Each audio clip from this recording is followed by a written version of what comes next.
it's not always you get to be on a panel that has some amazing speakers that you really love and admire. And I'm very lucky to actually host two people that I've been had an opportunity to work with and I've been following for a long time. Ming-Li Chai and Jacki O Neill from both from Microsoft. And let me just check if they were able to join in. Okay, hi Ming-Li. Hi Jacki. Hello, everybody. All right, and just for them, can we show them the audience here also to our technical team so that they can say hi? I don't know if you can see the audience here. Okay. Yes.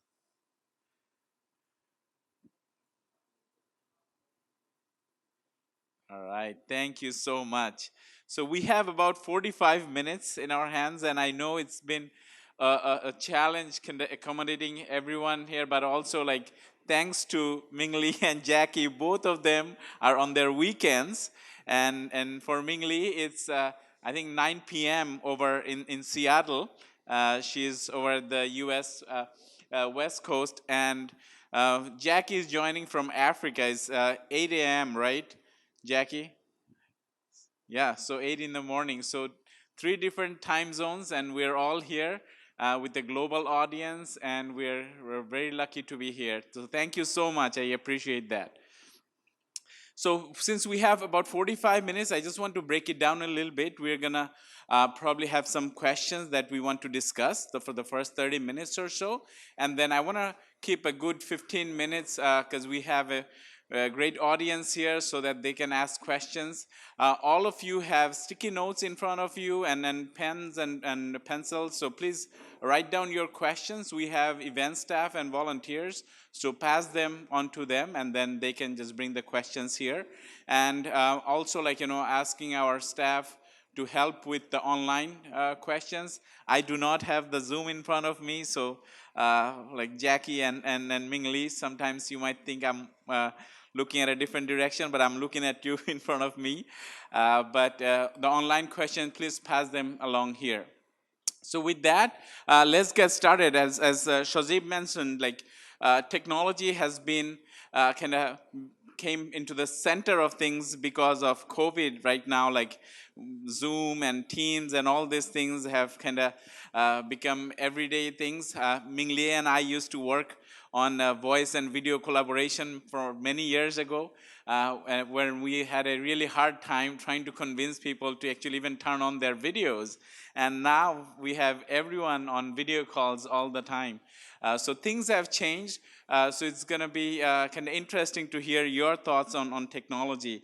But first of all, let me start with Jacki. And Jacki and I met actually in Bangladesh, although both of us were at Microsoft, but we met at Bangladesh in a design conference.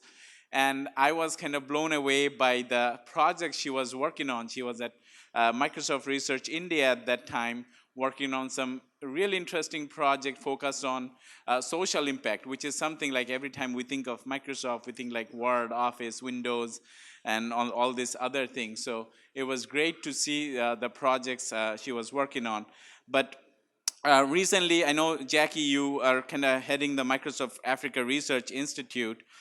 So I want to know from you what you're currently doing. Mm-hmm. Okay, thank you. It's great to see you again. I wish I was there, not here. I'm just setting up a new research center for Microsoft here in Africa.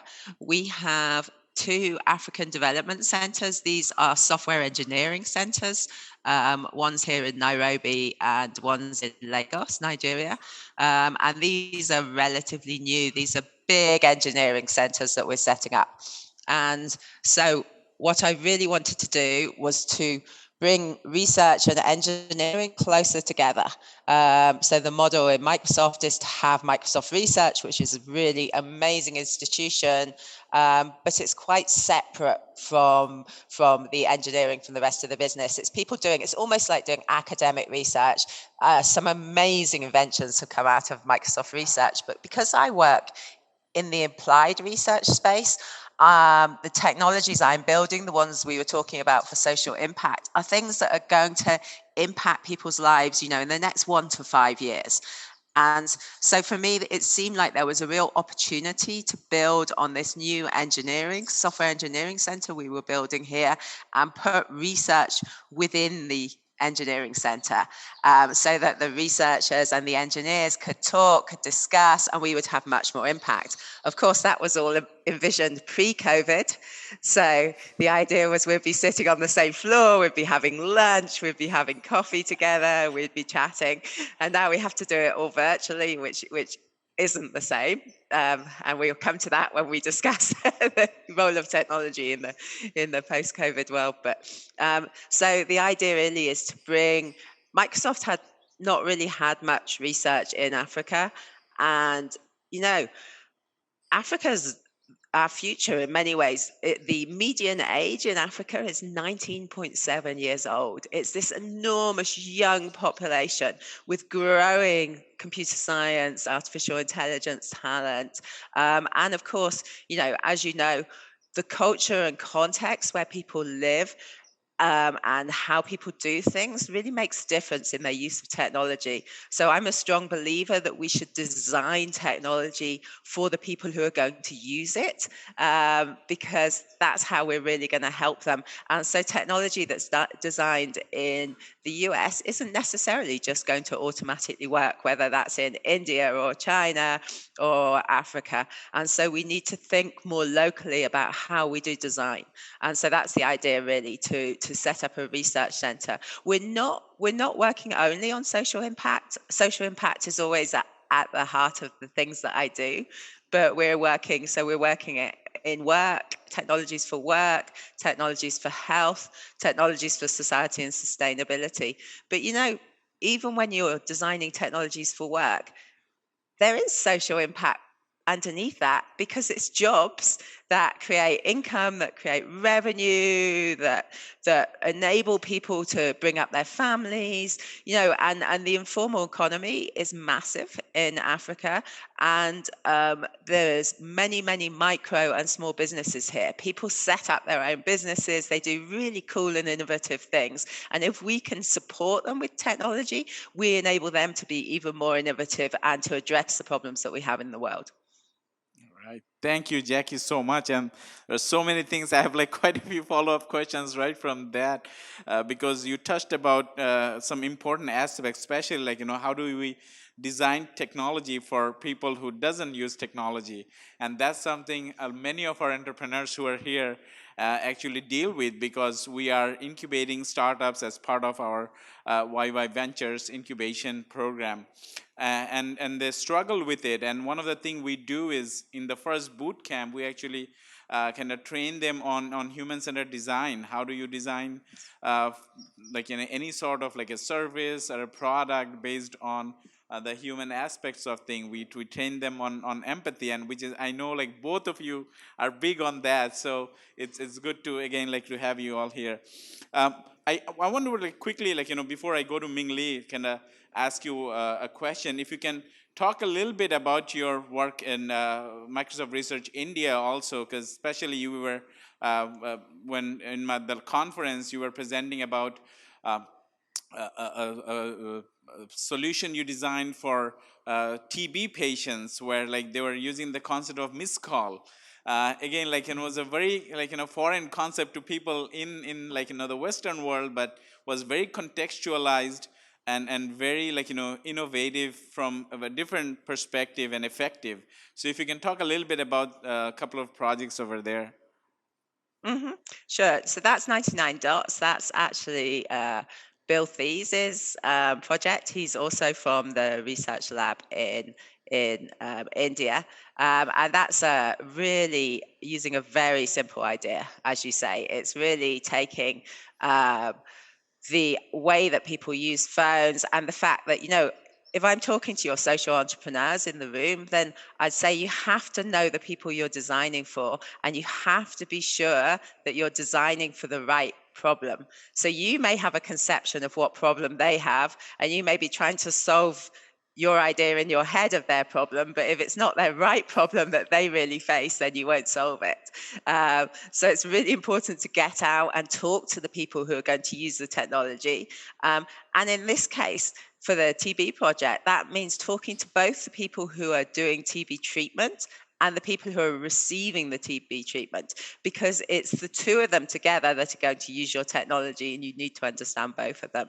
So that was a really simple idea, that they basically put the phone number on the drug pack, on the medication pack, and when you open the medication, you have the number, and then you give a missed call to that number, and it shows that you have the medication in your hand. It's being rolled out in many countries worldwide and may become the treatment standard for TB.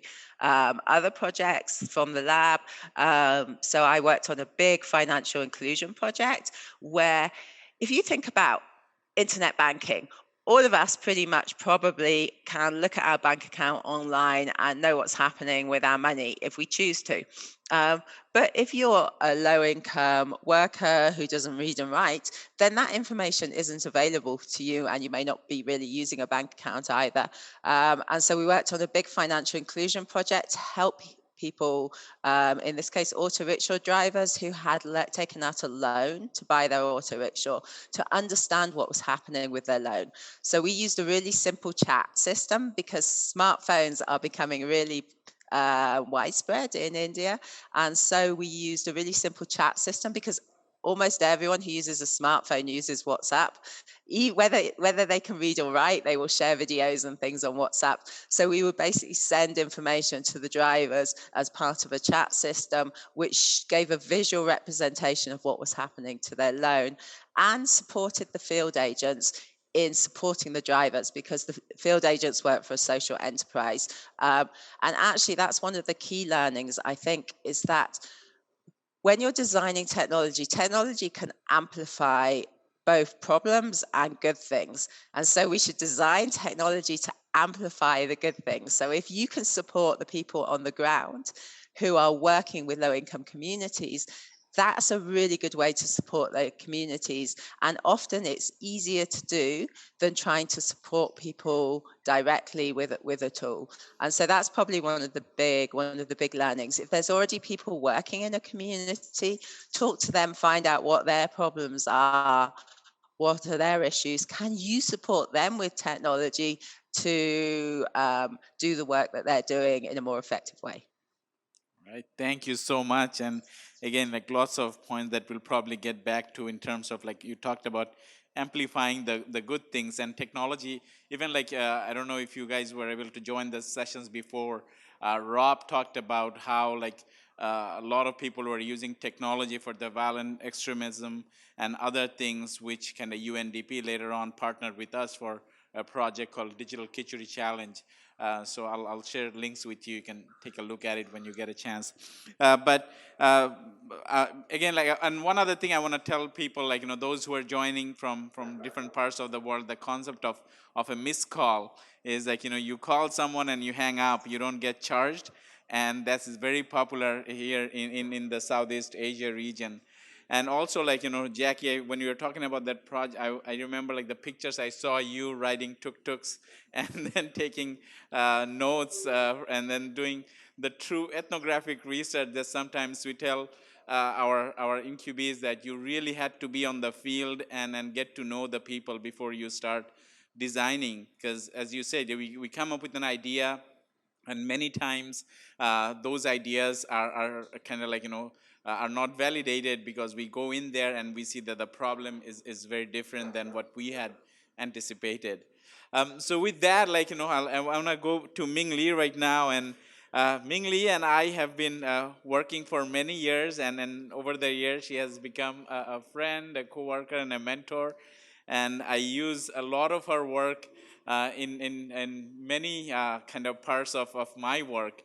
Especially, she is a master at, like, predicting future. A lot of her work is about foresight research. So I wanna kind of go to Ming-Li now, and Ming-Li, if you can just share, like, a little bit about your current work. Hey, Tazin. Good to see you. Hi, Jackie. Yes, I am a researcher, design researcher at Microsoft. I've been with Microsoft for about 13 years. And I've always been doing this kind of front end of research, ethnographic, trend tracking to anticipate. I wouldn't say predict, I would say anticipate the future. In working with designers, engineers, to think about envision the future work, future learning, future modern life. So the way I think about it is we apply design thinking to this foresight thinking. If in the future we're going to create a innovation that has to be desirable, feasible, and viable, then today we need to think about these dimensions of desirability, feasibility, viability. How are human experiences changing? How are demographics and expectations changing? How the business models and technologies are changing. So on the one hand, you want to look at want to track all these shifts and changes, but more and more, I'm leaning in to think about what is enduring. What is enduring is the human desire, human values, human needs, human behavioral patterns. Those things are going to be true 10 years, 20 years, 100 years from now. So it's at the intersection of thinking about what's changing, what's enduring, we start to anticipate the future. All right, thank you so much. So I want to kind of follow up to that because you kind of like talked about. I know, like you recently have been focusing a lot about future of learning, for example, and this is a topic that is very highly not just discussed but debated in like the social startup world here, and also in general. I see everyone talking about it. As a parent, I am thinking about it. My 3.5-year-old in Bangladesh, even 3-year-olds have to go through an admission test to get into a preschool, and he gave a 45-minute long interview on a Zoom call where the teacher asked him different questions. He had to like show all these things. So it was very interesting to kind of go through that experience, and we had to sit on the side to kind of help him go through that. So in general, like you have, since you have been exploring the future of learning, like share your thoughts with us, like what's going on, especially with COVID happening. Yeah, COVID really has unbundled and fractured some of these traditional models of learning and education. Our old notions of the time and space and sources of knowledge, who you teach, who you learn from, process, methods of teaching and learning are all changing. Even with the standards of accreditation, testing, but business models at higher ed, they're all kind of shifting. So we know that COVID will end at some time. And we know we'll all desire to go back to in-class learning. But I think the Pandora's box has been cracked open. A lot of these new digital infrastructures, the demands and supplies of the new kinds of learning marketplaces, and new habits. We're all getting used to this kind of learning. New habits and mindset have been formed. So I don't think we'll ever be satisfied going back to the old model of learning, where we have like one teacher on one sage on stage, right, distributing undifferentiated content to everybody. So I think this new world after COVID, what happened is that individual learners, and maybe for the younger learners like yourself, the parents and guardians would desire more options and more control of their own learning, right? So in terms of time, place, where they get the best knowledge from, what's the business model of paying the different types of education, there'll be so many more choices and hybrid ways of engaging not just inside the classroom, but outside the classroom with peers, with tutors, mentors, with other people you can find around the world, even with organizations, with shared interests. So we're thinking about this kind of world of learning. With all these choices come the burden of choosing, right? How do you choose? So what is right for you, right? What is right for your child? we'll see more desire for maybe insights, data-enabled insights, to help the learners understand their own interests, their own skills, their own progress, right? And then allowing them to tap into more and explore, discover more possibilities, future possibilities. So I think we're imagining the new role of technology in this kind of opening pathways, opening access for learners, and to help them build better self-knowledge, to help them find like-minded and trusted communities to learn from. So in the end, kind of open up the access to at the global scale to for success.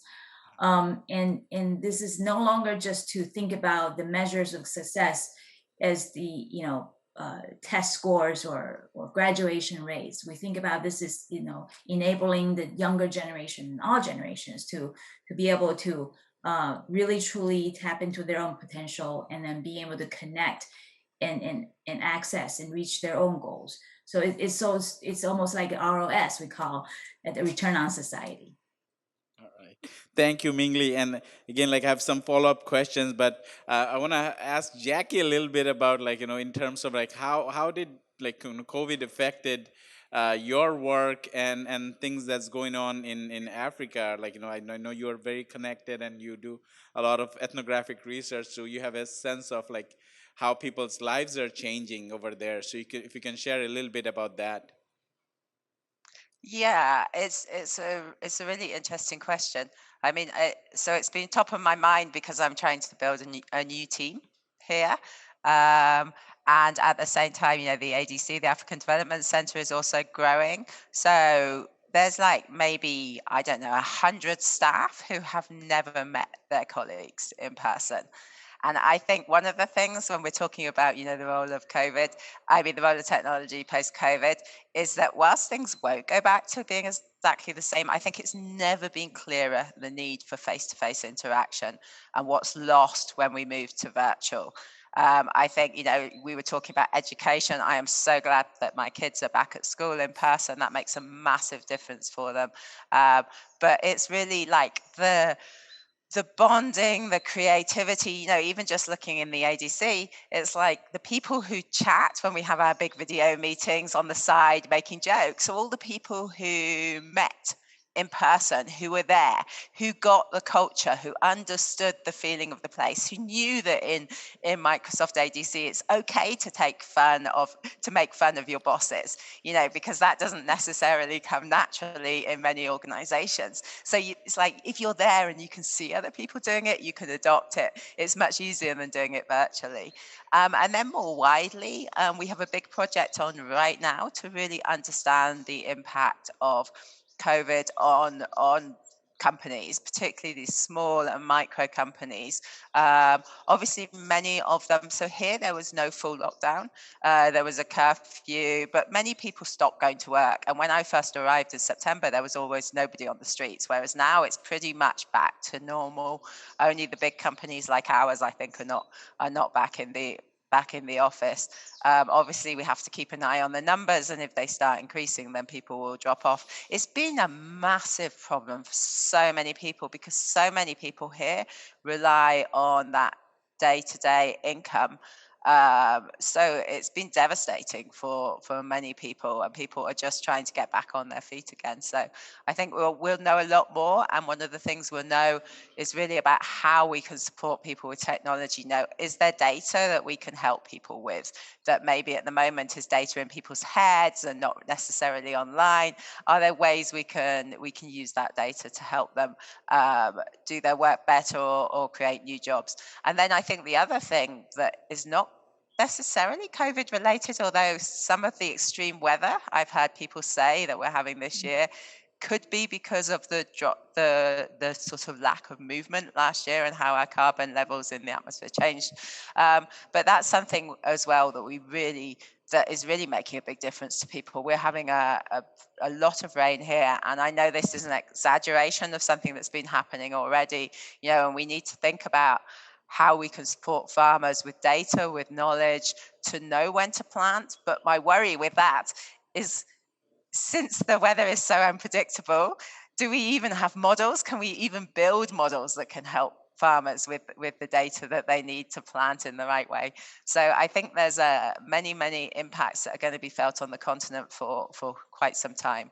And there are no easy answers, I have to say. All right, thank you, Jackie. And to the audience, please, if you have any questions, put it on the post-it notes and send them back here. I want to Jackie, you talked about the bonding and the creativity that happens in workplaces. And interestingly, yesterday we had a session by one of our coworkers, Ming-Li, and I both worked with him, Joe Fletcher, who now runs Argo Design over in Amsterdam. And his whole talk was about how they're missing that bonding part, and how they're missing the work lunches every day. And they're trying to recreate that experience, and it is one of the most challenging thing for them. So with that, like, I want to go to Ming-Li again. And Ming-Li, you have been kind of focusing a lot on the future of work also. And again, like with COVID and that, like, how is that being impacted? Like, what are some of the insights you're getting?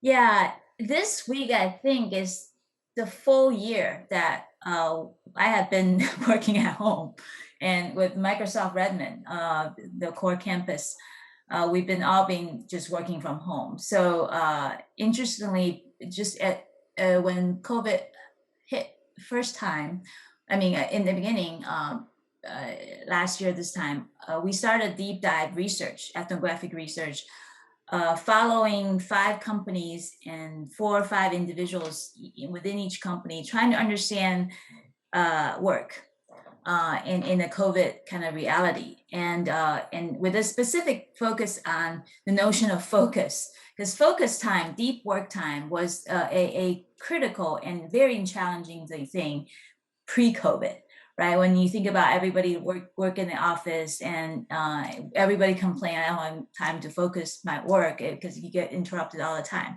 So you would think once everybody got back in their office, you'll be better able to focus. But of course, you'll have the new realities, the work-life collisions. Younger kids or older parents, or whatever you need to take care of, and you're juggling, and your rhythms all kind of off. So despite that, we believe that maybe you do have more control of your own time, and you find a space to do conduct your focus work. But what we found out from that piece of work was that focus was not an isolated event. Focus is not just about finding a block of time and close your door and do your focus.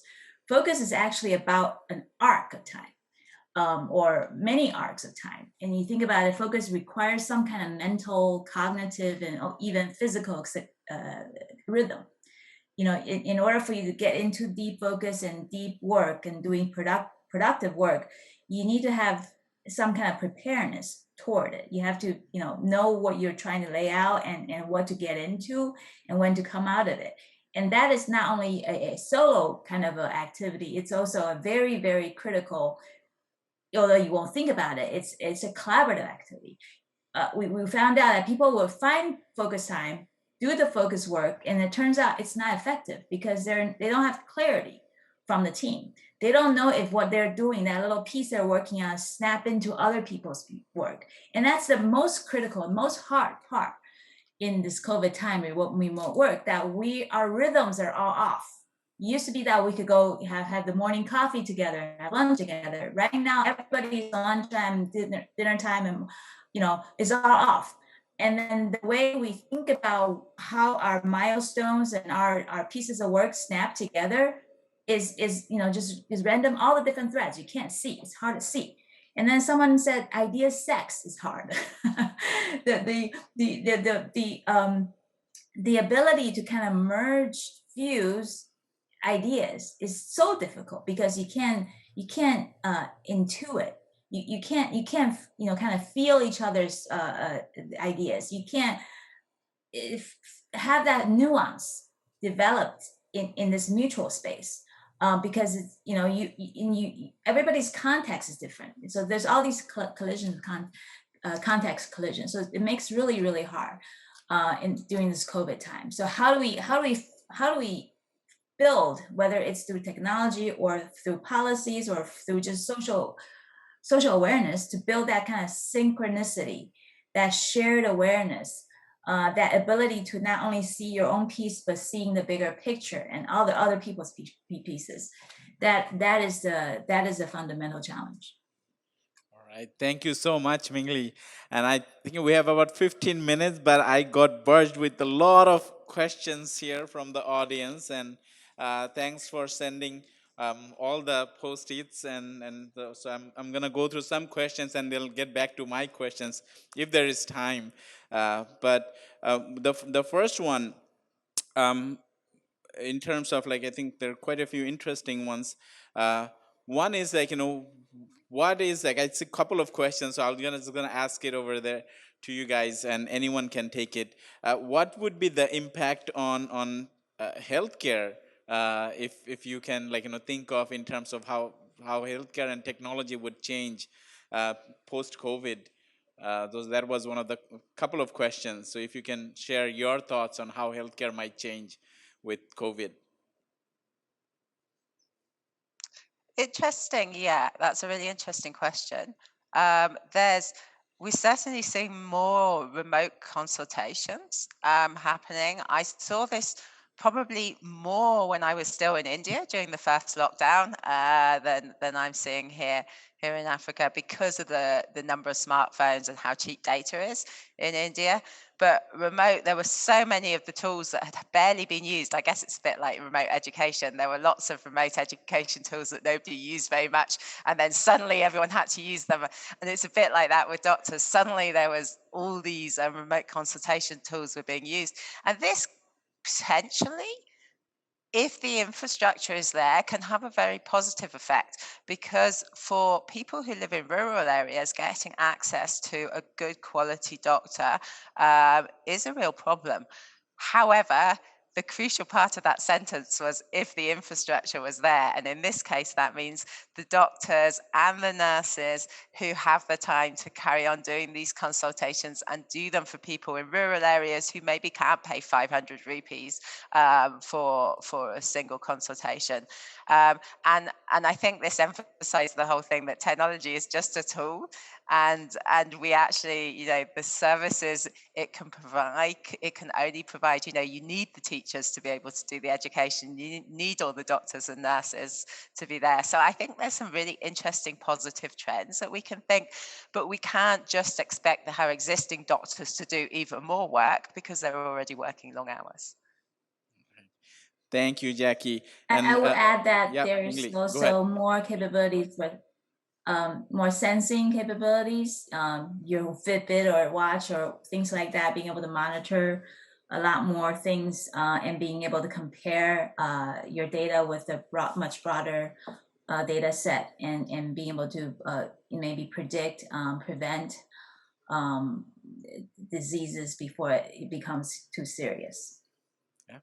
Thank you. And then talking about Fitbit, and then again, since we all all three of us work on the design aspect of things, I'm wearing my Fitbit, and when I moved to Bangladesh, one of the things I realized that every time I come home and it's showing me a very active day, and I'm like, I've not been active. I was just sitting there in my office, and turned out that it has auto detection, and the car moves so slow here that it thinks that I'm riding a bike. So my car was going at 4 kilometers an hour. That's the average speed here, which is about 2 miles for 2.5 miles. And it was thinking I'm just biking. So it's kind of that. That brings me to my next question, actually, very interesting question. Since both of you are Microsoft, one of the questions from our audience here was how did working at Microsoft affect your perception of technological disparity across the world?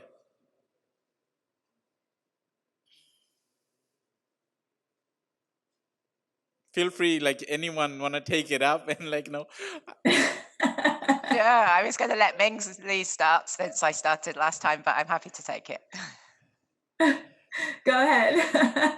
Okay.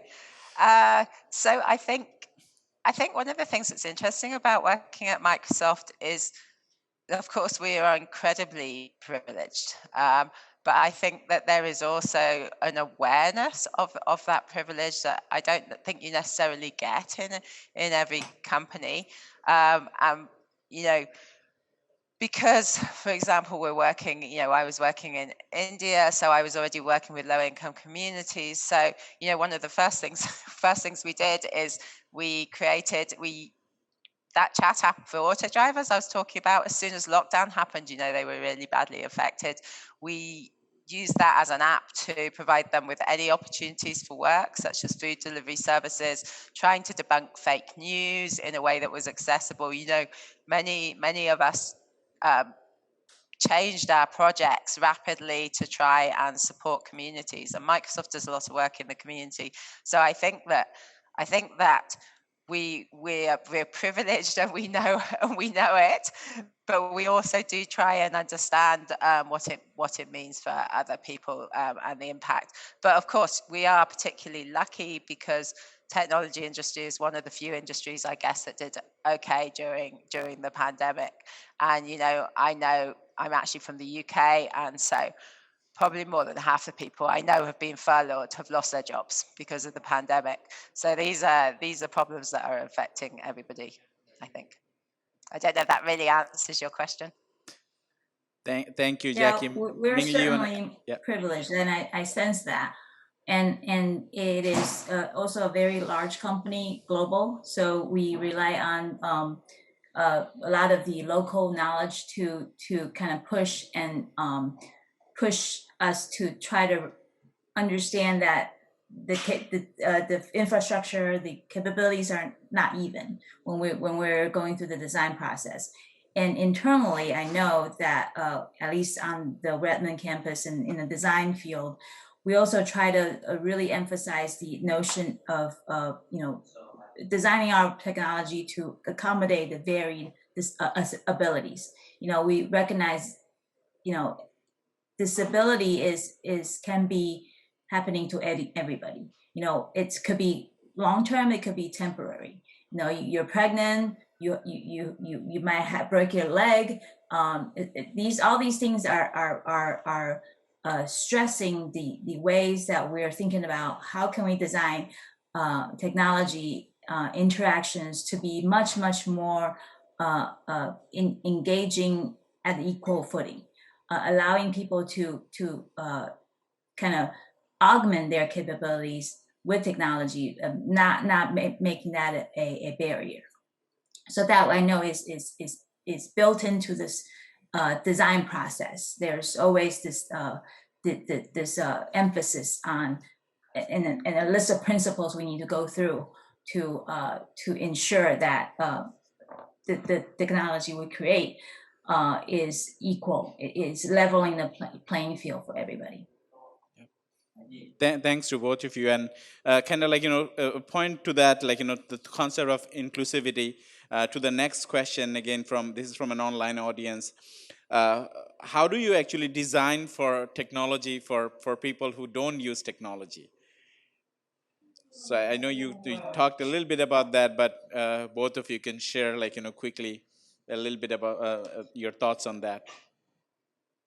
I think this is a great question, and often happens in the front end of discovery. We would go out to the field and look at people's behaviors and their street designs. The way I remember a couple of years ago, we were trying to think about how do we design help people with busy families time manage their schedules within their family. We were in people's homes, follow when they're dropping off the kids, when they're juggling their different chores and running around, and not necessarily using technology. And they have their own methods. They may try to note to self by doing some kind of interesting behavior. They might print out a lot of paper and organize in a certain way. And it's through those behaviors we find the intentions behind the behaviors. and then see if there are better tools we could design in the technology to do what they are trying to do. So I would actually say that it's the best place to see new possibilities for technology from people who don't use technology. Thank you. Jackie, you want to add something to that? No, I completely agree. I mean, you have to go and see what, but remember, pen and paper is technology. Stacking a load of packets in one corner and another load of packets in another corner. That's sort of using, those are the methods of organizing. If you can understand people's methods, as Ming-Li says, then you can see where they have challenges. What about those methods doesn't work? What about those methods breaks down? Or what could you do better with technology? And then you can design something that's really useful for them. And I think, we've seen this adoption of WhatsApp, for example, the way that more people are participating in the political process, even if that is by spreading fake news, which is obviously problematic.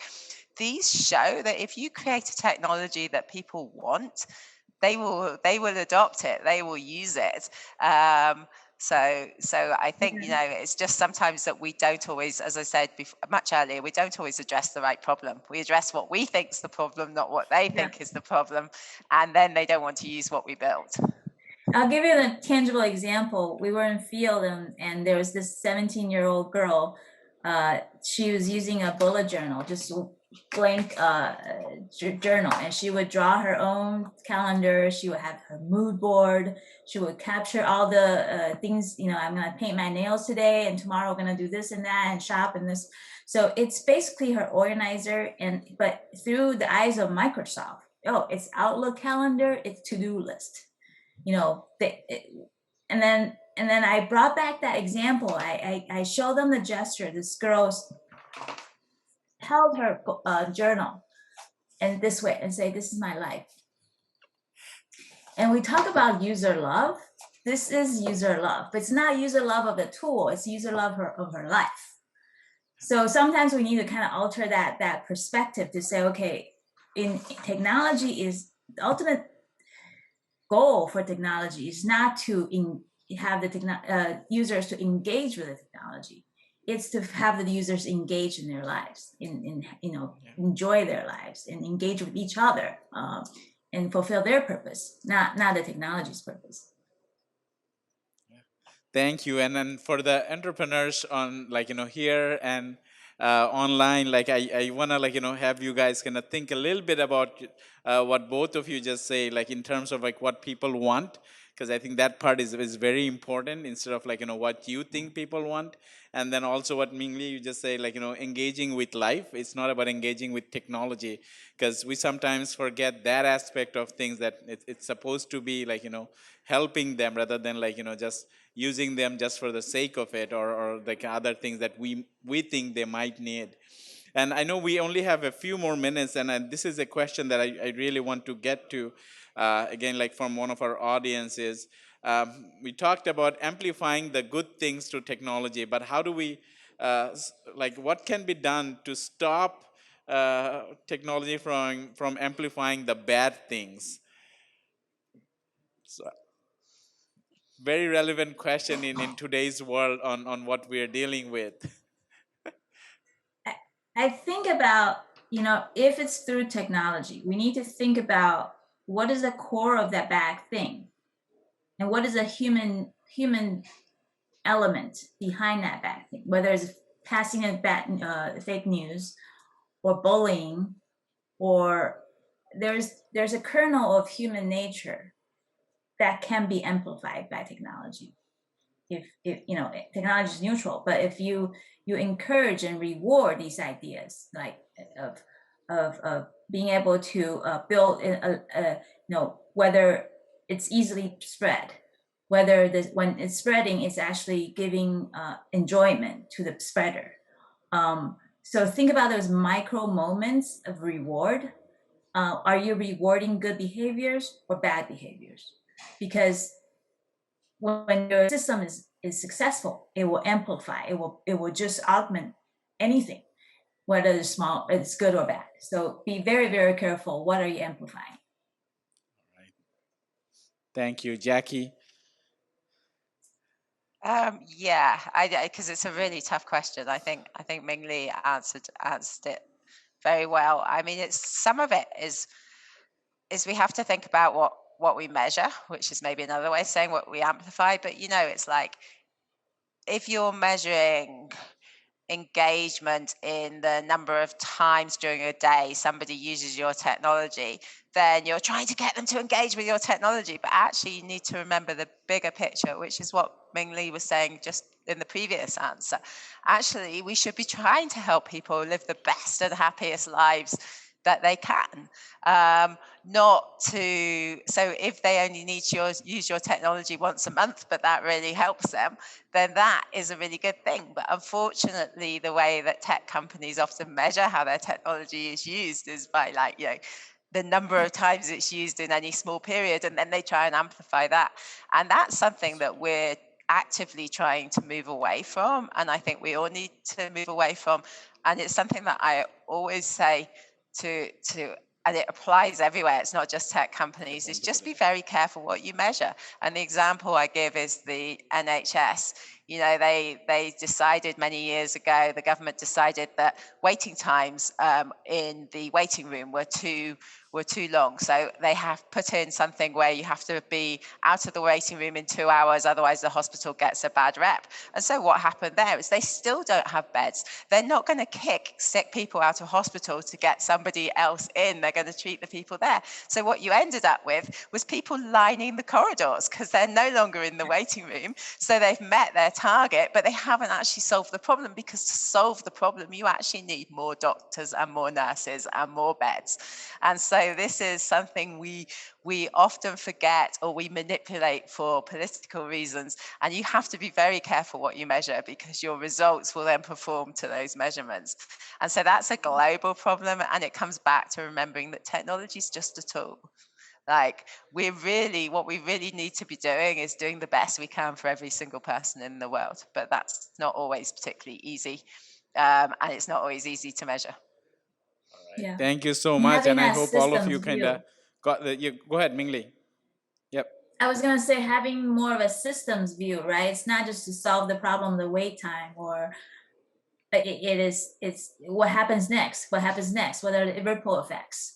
Being able to think about the ripple effects and have that view of the system. What are the key levers before you dive in to think that that's the problem to solve? And there are probably other problems that are bigger problems or simpler problems to solve if you have that systems view. All right. Thank you. Yes, and then the systems view is also another thing we always talk about, kind of having a holistic idea of things rather than just like looking at the simple, the smaller piece of things.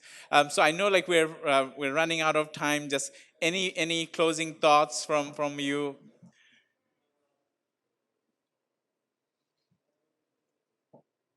Well, this is wonderful, and thank you for the opportunity to connect and be able to, in my little room, speak to a lot of people and reconnect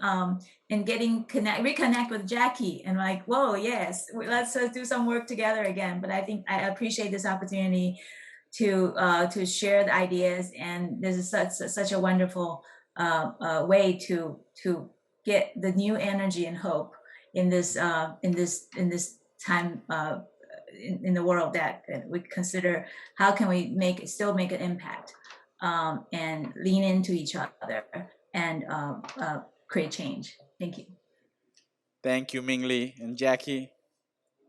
Yeah, so I just gonna emphasize that systems view. I think when I first came to Nairobi just over a year ago, not first time I came, but first time I was coming to set up the center, I met some people who really had that systems view, and that was one of the things that really affected me. It was the equity bank team, actually, because they were like, okay, why are people not paying off our loans? Oh, they're not paying off our loans because often they all get sick and they can't afford their healthcare. So let's create an insurance scheme. So then they created an insurance scheme, but then they realized that actually there's no hospitals and clinics out in rural areas. So then they've started building hospitals and clinics out in rural areas. But the problem is there's no doctors to staff those hospitals and clinics.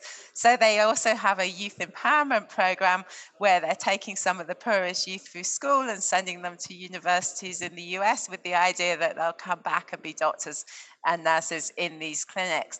And so this is this view, I think that impressed me so much because it was just like saying, okay, what are our problems? And instead of just being a bank and saying, well, we'll just create some insurance and, whatever, they kept looking at the next step and the next step and the next step. And if we really want to solve the problems in the world, then that's how we have to do it. Unfortunately, often the solution is not technology, it's more investment in people.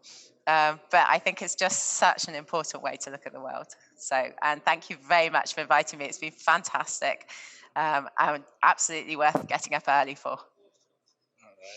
Well, thank you so much. Thank you, both of you. It's been wonderful seeing you after a long time, but at the same time, listening to your thoughts. And to all the attendees, both here in person and those who are online, thank you for joining. If you have any follow-up questions, please feel free to kind of type it in the Eventee app, and then we'll try to get them to others who can answer it for you. And again, Ming-Li and Jacki, thank you so much. Thank you all. And handing off to Shazib. Thank you, everyone. Thank you.